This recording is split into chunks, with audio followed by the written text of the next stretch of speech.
আর রিজিকের সর্বোত্তম স্তর হচ্ছে পুণ্যবান জীবনসঙ্গী এবং নেককার সন্তান, ফায়াস ওয়াইফ অ্যান্ড চিলড্রেন। সুবহানাল্লাহ ওয়া বিহামদিহি।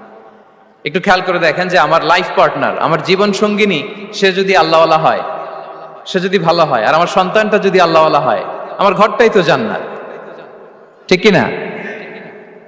তো এটা হচ্ছে রিজিকের সর্বোত্তম স্তর। জীবন সঙ্গিনী সে যদি নেককার হয়, আল্লাহওয়ালা হয়, মুতিয়া কানিতা সে যদি হয়, আর আমার সন্তান, আমার চিলড্রেন, সেও যদি ফায়াস হয়, তাহলে আমার ঘরটাই হচ্ছে paradise, a piece of paradise in this দুনিয়া। সুবহানাল্লাহ। আমরা আম্মাজান খাদিজাতুল কুবরা আত-তাহিরা রাদিয়াল্লাহু তাআলা আনহা, ওনার কথা জানি যে বিষ্ণু ঈসা ইসলামের স্ত্রী আমাদের আম্মাজান রাসূলুল্লাহ সাল্লাল্লাহু আলাইহি ওয়াসাল্লামকে বড্ড ভালোবাসতেন, আগলে রাখতেন, সবসময় মেন্টালি সাপোর্ট দিতেন।